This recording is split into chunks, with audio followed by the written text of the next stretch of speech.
नमस्ते बच्चों, class 11th Hindi काव्यखंड पार्ट 2 मीरा के पद, जो कि मीराबाई के द्वारा रचित है।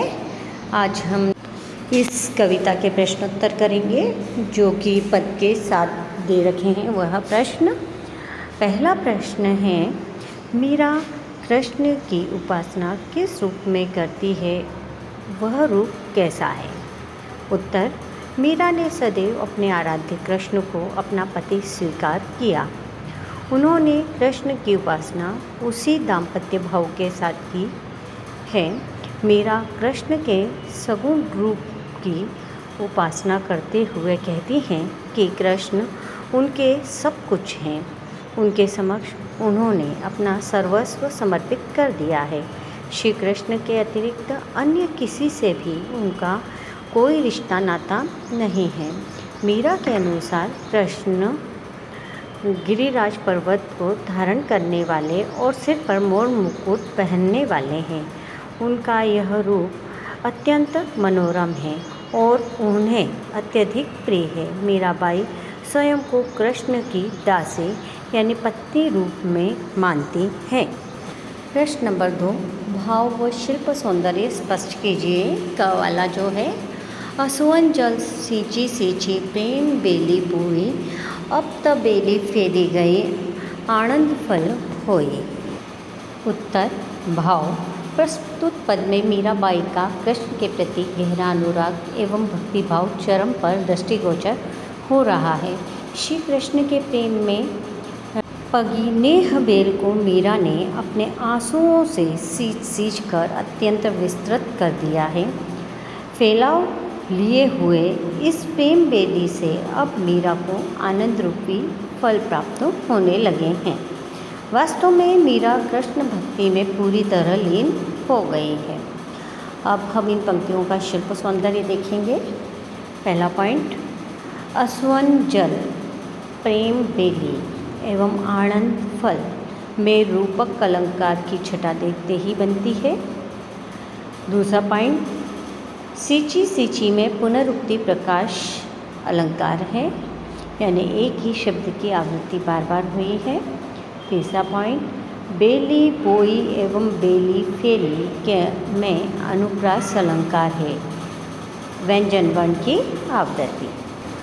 ख वाला, दूध की मथनियाँ बड़े प्रेम से बिलोई, दही मथी घृत काढ़ी लियो, डारी दही छोई। उत्तर, भाव, प्रस्तुत पद में कृष्ण भक्ति में लीन मीरा कहती है कि उन्होंने कृष्ण प्रेम रूपी दूध को अपनी प्रेम रूपी मथनी से बड़े यत्नपूर्वक बिलोया है और इससे प्राप्त दही को पुनः भक्ति भाव से बिलोकर कृष्ण रूपी सार अर्थात घी अपने पास निकालकर सुरक्षित रख लिया है। सारहीन छाछ को अर्थात सामाजिक रिश्ते नातों को त्याग दिया है, जो इस स्वार्थी संसार में उनके लिए व्यर्थ है। शिल्प सौंदर्य, पहला पॉइंट, अनुप्रास रूपक व नियुक्ति अलंकारों का सुंदर प्रयोग हुआ है। दूसरा, भाषा राजस्थानी आंचलिक शब्द युक्त ब्रज भाषा है। तीसरा पॉइंट, शांत रस और प्रसाद गुण की छटा बिखरी पड़ी है। चौथा पॉइंट, पद में गयता एवं संगीतात्मकता विद्यमान है। प्रश्न नंबर 3, लोग मीरा को बावरी क्यों कहते हैं? उत्तर, लोग कृष्ण के प्रति मीरा का अत्यधिक दाम्पत्य भाव धारण किए प्रेम प्रदर्शन देखकर उसे बावरी, पागल कहते हैं। वे मानते हैं कि जिस प्रकार एक बेहाता होते हुए भी मीरा अपने पैरों में घुंघरू बांधकर सार्वजनिक रूप से कृष्ण को अपना पति मानते हुए नाचती है, वह स्पष्ट रूप से उनके पागलपन का प्रतीक है। मीरा ने कृष्ण प्रेम में अपना पति छोड़ा, राजपरिवार छोड़ा, सभी नाते रिश्ते त्यागे, समाज के उल्हाने सहे, यहाँ तक कि विषपान भी किया, किंतु अपने कृष्ण के प्रति उनकी अनन्य भक्ति में तनिक भी कमी नहीं आती। अतः सभी लोग उन्हें कृष्ण की दीवानी, पागल कहते हैं। प्रश्न नंबर 4, विष का प्याला राणा भेजा, पीवत मीरा हासी, इसमें क्या व्यंग्य छिपा है? उत्तर, अपने कई प्रयत्नों और नाना प्रकार से समझाने के बाद भी जब मीराबाई कृष्ण भक्ति में लीन होकर उनकी पूजा पाठ करना एवं मंदिरों में भजन गाना नहीं छोड़ती, तो उनके सांसारिक पति राणा उनके लिए विष का प्याला भेजते हैं, किंतु मीरा सहर्ष हंसते हुए उस जहर को भी पी जाती है। विष पान करते समय मीरा की व्यंग्यपूर्ण हंसी यह बताती सी प्रतीत होती है कि सांसारिक लोग कृष्ण भक्ति को नहीं जानते, उन्हें नहीं पता कि उनका कृष्ण के प्रति अनुराग भौतिक तथा दैनिक न होकर आत्मिक है। कृष्ण के प्रति उनकी भक्ति अनन्य है। उनके आराध्य के साथ उनका रिश्ता पति रूप में अथवा दासी रूप में अमर है, जिसे विष पिलाकर भी समाप्त नहीं किया जा सकता है। प्रश्न नंबर 5, मीरा जगत को देखकर रोती क्यों है? उत्तर, मीरा की कृष्ण के प्रति भक्ति अनन्य है। वह पूर्ण समर्पण भाव के साथ अपने आराध्य को अपना पति मानकर उन पर अपना सर्वस्व न्यौछावर कर देती है, जबकि सांसारिक लोग निजी स्वार्थ के चलते उनकी आलोचना करते हैं, उन्हें उलाहना देते हैं और उन पर तीखे प्रहार करते हैं, यहाँ तक कि उन्हें विष पान करने के लिए भी विवश किया जाता है। मीरा जगत के इस स्वार्थी स्वरूप को देखकर अंदर तक व्यथित हो जाती है और टूटकर रो पड़ती है। पाठ के जो आसपास के प्रश्न हैं वो करेंगे हम। प्रश्न नंबर 1, कल्पना करें प्रेम प्राप्ति के लिए मीरा को किन किन कठिनाइयों का सामना करना पड़ा होगा। उत्तर, कृष्ण के प्रति अपने प्रेम की प्राप्ति के क्रम में मीरा को अंतहीन कष्ट एवं यातनाएं सहनी पड़ी होंगी। उस काल में रूढ़ियों में बंधे समाज में राज परिवार की किसी बेहता स्त्री का किसी दूसरे पुरुष के प्रति उन्मुक्त प्रेम भाव उस काल में किसी कलंक की तरह ही माना जाता रहा होगा। उसका दंड भी अत्यधिक कठोरतम रहा होगा। अनुमान लगाना कठिन नहीं है कि कृष्ण को पाने के लिए मीरा को अपने घर परिवार, रिश्ते नातेदारों के साथ साथ समाज के लोगों के द्वारा तिरस्कार एवं भले बुरे शब्द उल्हाने के रूप में सुनने को मिले होंगे। राणा ने तो उनकी जीवन लीला समाप्त करने के उद्देश्य से उन्हें विषपान तक करने के लिए विवश किया था।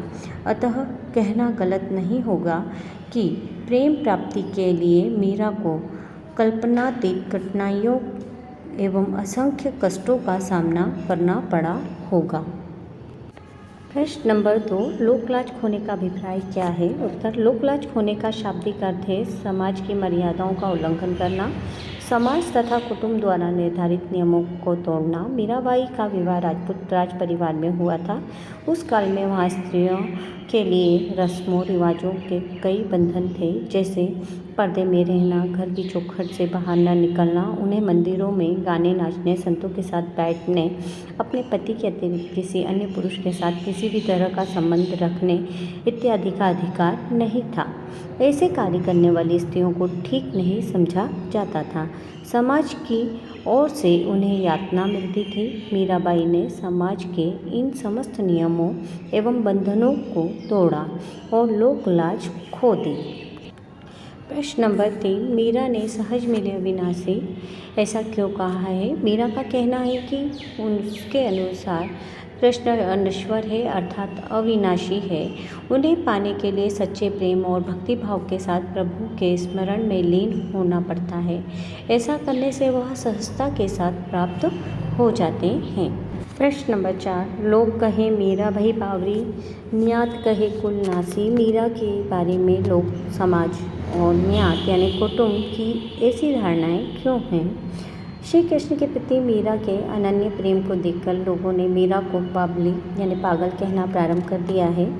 उनका मानना था कि जिस प्रकार मीरा सामाजिक ताने बाने और रीति रिवाजों को तोड़कर मंदिर में नाचती गाती है, संतों के साथ सत्संग करती है और विवाहिता होते हुए भी कृष्ण को अपना पति मानती फिरती है, वह अत्यंत अशोभनीय एवं आपत्तिजनक है।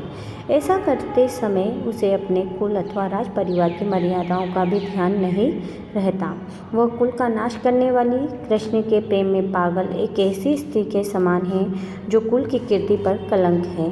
इसी कारण से समाज के लोग और कुटुंब वालों ने मीरा को कुल नाशिनी कहना शुरू कर दिया था।